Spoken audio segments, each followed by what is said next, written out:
Le vendredi 22 août 2025, vers 21h50, les caméras de surveillance ont enregistré Arena Zerutska, une réfugiée ukrainienne âgée de 23 ans, montant à bord d'un train Lynx Blue Line à Charlotte, en Caroline du Nord.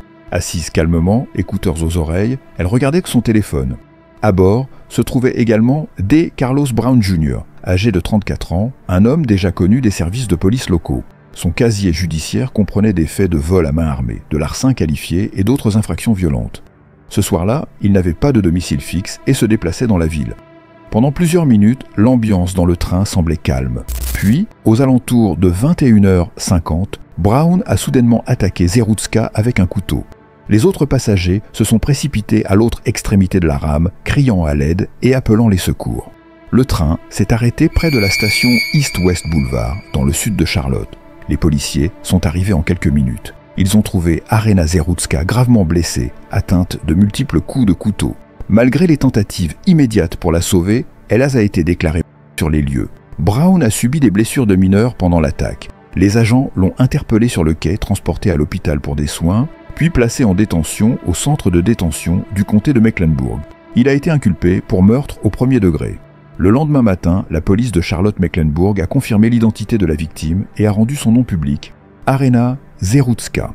La nouvelle de sa mort s'est rapidement propagée au sein de la communauté ukrainienne de Charlotte. Des veillées ont été organisées à la station East-West Boulevard où des fleurs, des bougies et des drapeaux ont été déposés en sa mémoire. En quelques jours, les procureurs ont déposé une motion pour maintenir Brown en détention sans possibilité de libération sous caution, invoquant la gravité des faits et son casier judiciaire. Un juge du comté de Mecklenburg a approuvé la demande, ordonnant son maintien en détention et exigeant une évaluation de sa capacité mentale avant le procès. Pendant 2 semaines, ce sont les seules informations dont le public disposait. Une jeune réfugiée tuée dans un train à Charlotte, un suspect arrêté et inculpé, et une communauté sous le choc. Mais ce que personne n'avait encore vu à l'extérieur de l'enquête, ce sont les enregistrements de la surveillance. Cela a changé le 5 septembre 2025, lorsque les autorités ont publié la vidéo, transformant l'affaire d'un simple fait divers local en un sujet de portée internationale. Le 5 septembre 2025, 2 semaines après l'agression mortelle, le système de transport de Charlotte, CATS, a publié publiquement les images de vidéosurveillance du train où l'attaque a eu lieu. La vidéo sans audio montre Arena Zerutska montant à bord à 21h46, puis s'asseyant avec ses écouteurs. D. Carlos Brown Jr. est visible, assis non loin d'elle, pendant plusieurs minutes. Les images ne montrent rien d'inhabituel. Aux alentours de 21h50, Brown se lève brusquement et se dirige vers Zerutska. La scène de l'agression n'est pas montrée en détail, mais les passagers sont vus paniquant, courant à l'autre bout du wagon, frappant aux portes et tentant d'appeler les secours. La diffusion de la vidéo a immédiatement suscité l'attention nationale et internationale. Les médias aux États-Unis, en Europe et en Ukraine ont relayé les images, mettant en avant le fait qu'Arena était une réfugiée ayant fui la guerre. Sur les réseaux sociaux, y compris TikTok, Twitter et YouTube, les extraits de la vidéo ont circulé à grande vitesse, atteignant des millions de vues en quelques heures. Des hashtags liés à son nom sont devenus tendance à l'échelle mondiale. De nombreux internautes ont exprimé leur indignation qu'une jeune réfugiée ayant survécu à la guerre puisse être tuée dans les transports publics aux États-Unis. Les critiques se sont concentrées sur le passé criminel de Brown. Les dossiers judiciaires ont confirmé ses condamnations antérieures pour vol à main armée, larcin qualifié et autres infractions. Les questions ont alors surgi. Pourquoi un individu avec un tel passé était-il libre de circuler dans les transports en commun sans surveillance ? À Charlotte, la communauté ukrainienne a organisé d'autres veillées après la diffusion de la vidéo.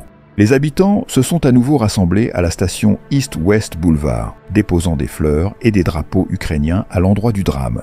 La diffusion des images a fait passer l'affaire d'un drame local à un débat global autour de la sécurité publique, des récidivistes et de la protection des communautés vulnérables.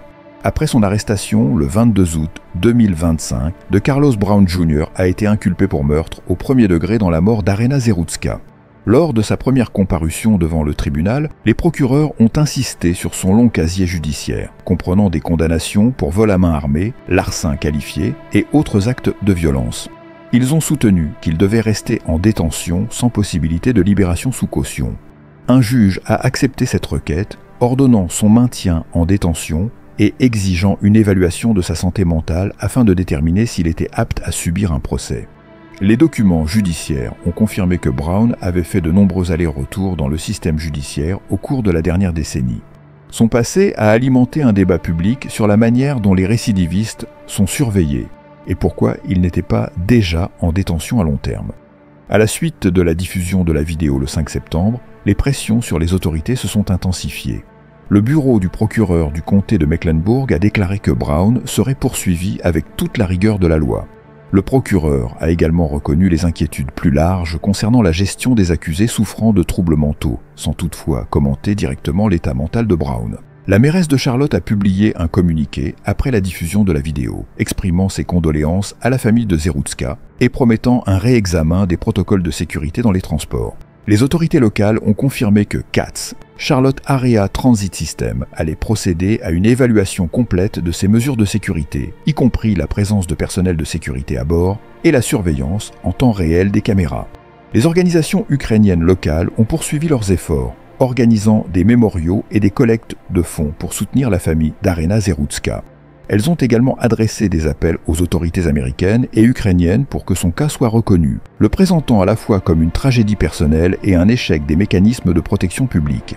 Début septembre 2025, l'affaire avait évolué en deux volets distincts. D'un côté, les procédures judiciaires contre Brown, de l'autre, un débat politique sur la sécurité dans les transports publics et la gestion des récidivistes à Charlotte. Le meurtre d'Arena Zeroutska a attiré l'attention internationale. Des médias aux États-Unis, en Ukraine et en Europe ont largement couvert l'affaire, insistant sur le fait qu'elle avait fui la guerre à la recherche de sécurité aux États-Unis. La communauté ukrainienne a organisé de multiples veillées à la station East-West Boulevard. Les participants ont brandi des drapeaux ukrainiens, déposé des fleurs et allumé des bougies en sa mémoire. Des leaders communautaires ont décrit sa mort comme une perte personnelle, mais aussi un symbole de la vulnérabilité des réfugiés à l'étranger.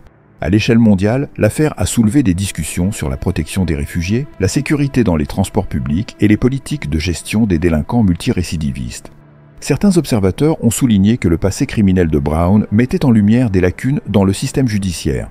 Les autorités locales ont confirmé que le système de transport de Charlotte, CATS, poursuivait son examen des protocoles de sécurité.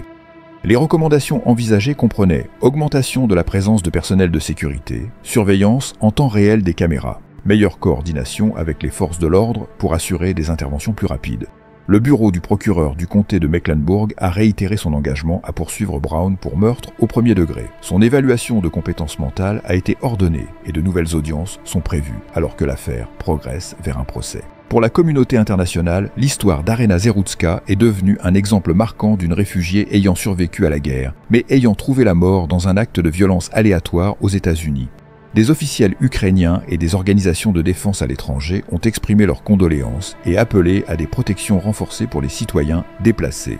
À la mi-septembre 2025, l'affaire restait en cours, avec Brown toujours en détention sans possibilité de libération, tandis que les procureurs préparaient le procès.